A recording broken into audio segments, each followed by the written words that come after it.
নমস্কাৰ মই পৰিণা টাইমলৈ স্বাগতম জনাইছো এই মুহূৰ্তত ডাঙৰ খবৰ লৈ আহিছো বাংলাদেশীৰ আগ্ৰাসনত খিলঞ্জিয়াৰ অস্তিত্ব নাইকিয়া হৈ পৰিছে গতিকে চৰকাৰে যদি এই মুহূৰ্তত ব্যৱস্থা নলয় তেনেহলে বীৰ লাচিত সেনাই অকলশৰে সিদ্ধান্ত গ্ৰহণ কৰিব অকলশৰে ব্যৱস্থা গ্ৰহণ কৰিব মেৰাপানীৰ নেঘেৰি বিলত যি সময়ত মিচিং গাঁও আছিল মিচিং জনজাতীয় লোকৰ বসতিস্থল আছিল সেই স্থান এতিয়া নেঘেৰি বিল মিয়া গাঁওলৈ পৰিণত হৈছে এই মানুহবোৰ কৰ পৰা আহিছে এই মানুহবোৰৰ বিৰুদ্ধে ব্যৱস্থা গ্ৰহণ কৰিব লাগে মিসিং সকলে সৰকাৰি ঘৰ পোৱা নাই কিন্তু এই লোকসকলে সৰকাৰি ঘৰ পাইছে কিদৰে পাইছে গতিকে সকলো তদন্ত কৰিব লাগে ব্যৱস্থা গ্ৰহণ কৰিব লাগে আৰু এইখন যুদ্ধৰ বাবে অসমৰ প্ৰতিগৰাকী খিলঞ্জিয়া দল সংগঠন উলাই আহিব লাগে মেৰাপানীৰ নেঘেৰি বিলত উপস্থিত হৈ বীৰ লাচিত সেনাৰ নেতা শৃংখল চলিহাৰ হুংকাৰ লৈছে এই মুহূৰ্তত টাইম 8 বিগ ব্ৰেকিং বাংলাদেশীৰ আগ্ৰাসনত অস্তিত্ব নোহোৱা হৈছে এতিয়া খিলঞ্জিয়া এক প্ৰকাৰ ভয় সংকাত কটাব লগা হৈছে বাংলাদেশীৰ বাবে চৰকাৰে দললে ব্যৱস্থা ল'ব বীৰ লাচিত সেনাই চৰকাৰে যদি এই বিষয়ত ব্যৱস্থা গ্ৰহণ নকৰে ক্ষিপ্ৰতাৰে তেনেহলে বীৰ লাচিত সেনাই অকলশৰে ব্যৱস্থা গ্ৰহণ কৰিবলৈ সাজু হৈছে গোলাঘাটৰ নেঘেৰি বিলত বীৰ লাচিত সেনাৰ নেতা শৃংখল চলিহাৰ হুংকাৰ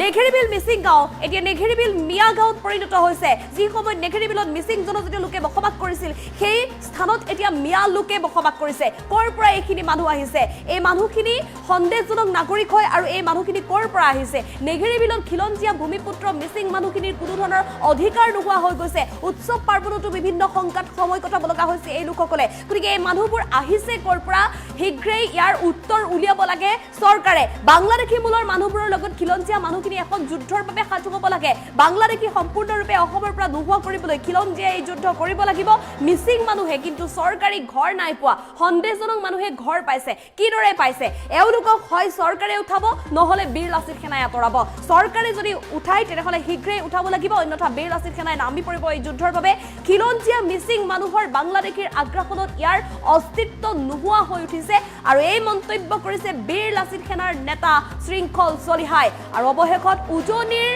উচ্ছেদ অভিযান সন্দৰ্ভত সমৰ্থন জনাইছিল বীৰ লাচিত সেনাৰ সমান্তৰালভাৱে উজনিৰ প্ৰতিটো খিলঞ্জিয়া দল সংগঠনে আৰু ইয়াৰ পিছতে এইবাৰ মেৰাপানীৰ নেঘেৰি বিলৰ বিষয়টো যেটো অধিক স্পৰ্শকাতৰ হৈ পৰিছে কিন্তু মেৰাপানীৰ নেঘেৰি বিলত সদ্যহতে যিসকল লোকে বসবাস কৰি আছে এই লোকসকল এক প্ৰকাৰ অন্য খিলঞ্জিয়া লোকসকলৰ বাবে বা মেৰাপানীৰ নেঘেৰি বিলত বসবাস কৰা মিচিং লোকসকলৰ বাবে এক প্ৰকাৰ সংকাৰ কাৰণ হৈ পৰিছে কিয়নো এই লোকসকলে মিচিং লোকে যেতিয়া উৎসৱ পাৰ্বণ আয়োজন কৰে মিচিং লোকে যেতিয়া সেই স্থানত বিহু মাৰিবলৈ যায় বিহু উদযাপন কৰিবলৈ যায় তেতিয়া মিচিং জনজাতীয় লোকসকলৰ ওপৰত এই লোকসকলে আক্ৰমণ কৰা বুলিও অভিযোগ উত্থাপন হৈ আহিছিল বিভিন্ন ধৰণৰ অভিযোগ উত্থাপন হৈ আহিছে আৰু যি সময়ত মেৰাপানীৰ নেঘেৰি বিল এটা সময়ত পৰ্যটকৰ এটা স্থান আছিল বিভিন্ন প্ৰান্তৰ পৰা সমীপৰ স্থানসমূহৰ পৰা বহু লোক তালৈ গৈছিল কিন্তু সেই নেঘেৰি বিলত এতিয়া মিয়া জনজাতীয় লোকসকলৰ বাবে ভয় কৰিছে মিচিং জনজাতীয় লোকসকলে যাবলৈ বা অন্য লোকসকলে ফুৰিবলৈ গতিকে এনে অৱস্থাত এই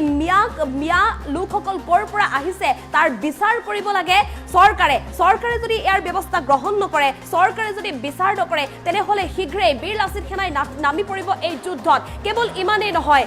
এই লোকসকলে যেটো নিখাৰ ভাগত এই স্থানলৈ আহে মেৰাপানীৰ নেঘেৰি বিলত বৰ্তমান যিসকল মিয়াই বসবাস কৰিছে এই লোকসকল কেৱল মাত্ৰ মৰিগাঁও লাহৰিঘাট ঢিং বটদ্ৰবা এই স্থানসমূহৰ পৰা নিখাটোৰ ভিতৰতে আল্ট্ৰা বাছত যায় গতিকে এই লোকসকলক কোনে তালৈ লৈ গৈছে মিচিং জনজাতীয় লোকসকলে বছৰ ধৰি তাত বসবাস কৰিছে কিন্তু মিচিং জনজাতীয় লোকসকলে আজিও চৰকাৰী ঘৰ পাবলৈ সক্ষম হোৱা নাই কিন্তু এইসকল বাংলাদেশীক কোনে ঘৰ দিছে এই প্ৰশ্ন উত্থাপন কৰিছে বীৰ লাচিত সেনাৰ নেতা শৃংখল চলিহাই গতিকে চৰকাৰে ৰাজ্যৰ নামনি অসমত যিদৰে উচ্ছেদ অভিযান চলাইছে অবৈধ বেদখলকাৰীৰ বিৰুদ্ধে অবৈধ বাংলাদেশীৰ বিৰুদ্ধে ঠিক তেনেদৰে উজনি অসমতো এতিয়া উচ্ছেদ চলাবলৈ সাজু হৈছে উৰিয়াম ঘাটত সৰ্ববৃহৎ উচ্ছেদ চলাবলৈ সাজু হৈছে তেনে অৱস্থাত মেৰাপানীৰ নেঘেৰি বিলতো কিন্তু শীঘ্ৰেই চলাব লাগিব উচ্ছেদ মেৰাপানীৰ নেঘেৰি বিলত যদি চৰকাৰে শীঘ্ৰেই উচ্ছেদ নচলায় তেনেহলে বীৰ লাচিত সেনাৰ নেতাই উল্লেখ কৰিছে এই কথা হুংকাৰ দিছে যে বীৰ লাচিত সেনাৰ নেতাগৰাকীয়ে অকলশৰে ওলাই আহিব বীৰ লাচিত সেনা লগত লৈ ওলাই আহিব আৰু খিলঞ্জিয়াৰ সপক্ষে এই যুদ্ধ কৰি মেৰাপানীৰ নেঘেৰি বিল সম্পূৰ্ণৰূপে বেদখল মুক্ত কৰিব বীৰ লাচিত সেনাৰ নেতা শৃংখল চলিহায় আৰু ইয়া দৃশ্যাংশমন কৰ সমগ্ৰ ৰাজ্যত যেহেতু এতিয়া অবৈধ বেদখলকাৰীৰ বিৰুদ্ধে উচ্ছেদ অভিযান চলি আছে আৰু উচ্ছেদ অভিযানৰ সময়তে মেৰাপানীৰ নেঘেৰী বিলত এই মন্তব্য কৰিছে বীৰ লাচিত সেনাৰ নেতা শৃংখল চলিহাই এই মানুহবোৰ ক'ৰ পৰা আহিছে প্ৰশ্ন হৈছে সকলোৰে মনত প্ৰশ্ন প্ৰতিগৰাকী খিলঞ্জীয়াৰ মনৰ প্ৰশ্ন এই মানুহবোৰ নিখাতৰ ভিতৰতে যেহেতু আল্ট্ৰা বাছ লৈ আহে গতিকে মৰিগাঁও লাহৰীঘাট বটদ্ৰৱা ঢিং আদি বিভিন্ন প্ৰান্তৰ পৰা যোৱা এই সন্দেহজনক লোকসকলক লৈ শংকিত হৈছে মেৰাপানীৰ নেঘেৰী বিলৰ অন্যান্য লোকসকল গতিকে এই লোকসকলৰ বিৰুদ্ধে শীঘ্ৰে ব্যৱস্থা গ্ৰহণ কৰাৰ দাবী উত্থাপন কৰিছে বীৰ লাচিত সেনাৰ নেতা শৃংখল চলিহাই বাংলাদেশীৰ আগ্ৰাসনত অস্তিত্ব নোহোৱা হৈছে খিলঞ্জীয়াৰ গতিকে খিলঞ্জীয়াৰ অস্তিত্ব ঘূৰাই আনিবলৈ অসমৰ খিলঞ্জীয়াই এতিয়া পুনৰ এখন যুদ্ধ কৰিব লাগিব আৰু এয়া অবৈধ নাগৰিকৰ বিৰুদ্ধে সন্দেহজনক নাগৰিকৰ বিৰুদ্ধে যুদ্ধ কৰিব লাগিব চৰকাৰে শীঘ্ৰে ব্যৱস্থা যদি গ্ৰহণ নকৰে বীৰ লাচিত সেনাৰ নেতাই সমগ্ৰ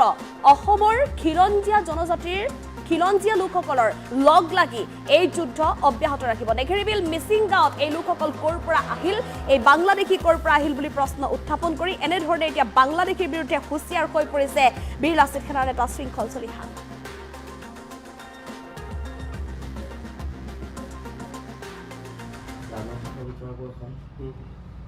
আছিলে নেঘেৰীবিল মিচিং গাঁও এতিয়া এই গাঁওখনৰ নাম হৈছে নেঘেৰীবিল মিয়া গাঁও এতিয়া ক'ৰ পৰা এইখিনি মানুহ আহিলে প্ৰশ্নটো তাত ইয়াত খিলঞ্জীয়া ভূমিপুত্ৰ মিচিং মানুহখিনিৰ কোনো ধৰণৰ অধিকাৰ নাই এই অঞ্চলত তেওঁলোকৰ আধিপত্য শেষ হ'ল এই মানুহবোৰ আহিছে ক'ৰ পৰা এই বাংলাদেশী মূলৰ মানুহবোৰৰ লগত এখন যুদ্ধৰ কাৰণে অসমৰ খিলঞ্জীয়া মানুহ সাজু হ'ব লাগিব খিলঞ্জীয়া জনগণ সাজু হ'ব লাগিব আৰু এওঁলোকক সুবিধা দিছে কোনে এওঁলোকৰ ঘৰ কোনে দিছে ইয়াত চৰকাৰী ঘৰ মিচিং মানুহসকলে কিন্তু ঘৰ নাই পোৱা ইয়াত সন্দেহযুক্ত মানুহে ঘৰ পাইছে এতিয়া কথাটো হৈছে এওঁলোকক ইয়াৰ পৰা হয় চৰকাৰে উঠাব নহ'লে বিল আছে এটা নাপাব দুটাৰ ভিতৰত এটা আমি নিজৰ খিলঞ্জীয়া মানুহখিনিৰ মাজত ৰাজনীতি কৰি আছোঁ আৰু এওঁলোকে আমাৰ মাটি লৈ আছে আমি সেইকাৰণে কৈছোঁ ৰাজনীতি ক্ষেত্ৰখনৰ পৰা আঁতৰি কথা বতৰাবোৰ চবেই চিন্তা কৰিবলৈ হ'ল কোনোবাই বিজেপি কৰিছে কোনোবাই কংগ্ৰেছ কৰিছে এইটো বেলেগ কথা কিন্তু জাতি খিলঞ্জীয়া মানুহখিনিৰ কথা কোনে কৈছে কোনো নাই কোৱা আৰু সেইকাৰণে আজি আমাৰ মাটি বাৰী সকলো সন্দেহযুক্ত মানুহে দখল কৰিছে আজি অসমত গৰীয়া মৰীয়া মানুহখিনিৰ অস্তিত্ব নাই বাংলাদেশী আগ্ৰাসনত আজি আমাৰ খিলঞ্জীয়া মিচিং মানুহৰ বাংলাদেশী আগ্ৰাসনত ইয়াত অস্তিত্ব নোহোৱা হৈছে গোলাঘাটৰ নিচিনা ঐতিহাসিক জেগাত শ শ শ্বহীদ হোৱা জেগাত বাংলাদেশী খেদিবলৈ ইমান ল'ৰাই গোলাঘাট জিলাৰ পৰা শ্বহীদ হৈছে আৰু সেই জিলাত বাংলাদেশীৰ আধিপত্য কাৰ পৃষ্ঠপোষকতাত হৈছে প্ৰশ্নবোৰ তাত যদি ৰাজনৈতিক পৃষ্ঠপোষকতাত হৈছে এনেকুৱা ৰাজনীতি উফৰাই পেলোৱা আছিলে নেঘেৰীবিল মিচিং গাঁও এতিয়া এই গাঁওখনৰ নাম হৈছে নেঘেৰীবিল মিয়া গাঁও এতিয়া ক'ৰ পৰা এইখিনি মানুহ আহিলে প্ৰশ্নটো তাত ইয়াত খিলঞ্জীয়া ভূমিপুত্ৰ মিচিং মানুহখিনিৰ কোনো ধৰণৰ অধিকাৰ নাই এই অঞ্চলত তেওঁলোকৰ আধিপত্য শেষ হ'ল এই মানুহবোৰ আহিছে ক'ৰ পৰা এই বাংলাদেশী মূলৰ মানুহবোৰৰ লগত এখন যুদ্ধৰ কাৰণে অসমৰ খিলঞ্জীয়া মানুহ সাজু হ'ব লাগিব খিলঞ্জীয়া জনগণ সাজু হ'ব লাগিব আৰু এওঁলোকক সুবিধা দিছে কোনে এওঁলোকৰ ঘৰ কোনে দিছে ইয়াত চৰকাৰী ঘৰ মিচিং মানুহসকলে কিন্তু ঘৰ নাই পোৱা ইয়াত সন্দেহযুক্ত মানুহে ঘৰ পাইছে এতিয়া কথাটো হৈছে এওঁলোকক ইয়াৰ পৰা হয় চৰকাৰে উঠাব নহ'লে বিল আছে এটা নাপাব দুটাৰ ভিতৰত এটা আমি নিজৰ খিলঞ্জীয়া মানুহখিনিৰ মাজত ৰাজনীতি কৰি আছোঁ আৰু এওঁলোকে আমাৰ মাটি লৈ আছে আমি সেইকাৰণে কৈছোঁ ৰাজনীতি ক্ষেত্ৰখনৰ পৰা আঁতৰি কথা বতৰাবোৰ চবেই চিন্তা কৰিবলৈ হ'ল কোনোবাই বিজেপি কৰিছে কোনোবাই কংগ্ৰেছ কৰিছে এইটো বেলেগ কথা কিন্তু জাতি খিলঞ্জীয়া মানুহখিনিৰ কথা কোনে কৈছে কোনো নাই কোৱা আৰু সেইকাৰণে আজি আমাৰ মাটি বাৰী সকলো সন্দেহযুক্ত মানুহে দখল কৰিছে আজি অসমত গৰীয়া মৰীয়া মানুহখিনিৰ অস্তিত্ব নাই বাংলাদেশী আগ্ৰাসনত আজি আমাৰ খিলঞ্জীয়া মিচিং মানুহৰ বাংলাদেশী আগ্ৰাসনত ইয়াত অস্তিত্ব নোহোৱা হৈছে গোলাঘাটৰ নিচিনা ঐতিহাসিক জেগাত শ শ শ্বহীদ হোৱা জেগাত বাংলাদেশী খেদিবলৈ ইমান ল'ৰাই গোলাঘাট জিলাৰ পৰা শ্বহীদ হৈছে আৰু সেই জিলাত বাংলাদেশীৰ আধিপত্য কাৰ পৃষ্ঠপোষকতাত হৈছে প্ৰশ্নবোৰ তাত যদি ৰাজনৈতিক পৃষ্ঠপোষকতাত হৈছে এনেকুৱা ৰাজনীতি উফৰাই পেলোৱা আছিলে নেঘেৰীবিল মিচিং গাঁও এতিয়া এই গাঁওখনৰ নাম হৈছে নেঘেৰীবিল মিয়া গাঁও এতিয়া ক'ৰ পৰা এইখিনি মানুহ আহিলে প্ৰশ্নটো তাত ইয়াত খিলঞ্জীয়া ভূমিপুত্ৰ মিচিং মানুহখিনিৰ কোনো ধৰণৰ অধিকাৰ নাই এই অঞ্চলত তেওঁলোকৰ আধিপত্য শেষ হ'ল এই মানুহবোৰ আহিছে ক'ৰ পৰা এই বাংলাদেশী মূলৰ মানুহবোৰৰ লগত এখন যুদ্ধৰ কাৰণে অসমৰ খিলঞ্জীয়া মানুহ সাজু হ'ব লাগিব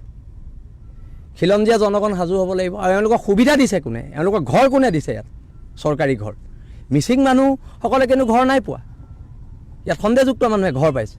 এতিয়া কথাটো হৈছে এওঁলোকক ইয়াৰ পৰা হয় চৰকাৰে উঠাব নহ'লে বিল আছে এটা নাপাব দুটাৰ ভিতৰত এটা আমি নিজৰ খিলঞ্জীয়া মানুহখিনিৰ মাজত ৰাজনীতি কৰি আছোঁ আৰু এওঁলোকে আমাৰ মাটি লৈ আছে আমি সেইকাৰণে কৈছোঁ ৰাজনীতি ক্ষেত্ৰখনৰ পৰা আঁতৰি কথা বতৰাবোৰ চবেই চিন্তা কৰিবলৈ হ'ল কোনোবাই বিজেপি কৰিছে কোনোবাই কংগ্ৰেছ কৰিছে এইটো বেলেগ কথা কিন্তু জাতি খিলঞ্জীয়া মানুহখিনিৰ কথা কোনে কৈছে কোনো নাই কোৱা আৰু সেইকাৰণে আজি আমাৰ মাটি বাৰী সকলো সন্দেহযুক্ত মানুহে দখল কৰিছে আজি অসমত গৰীয়া মৰীয়া মানুহখিনিৰ অস্তিত্ব নাই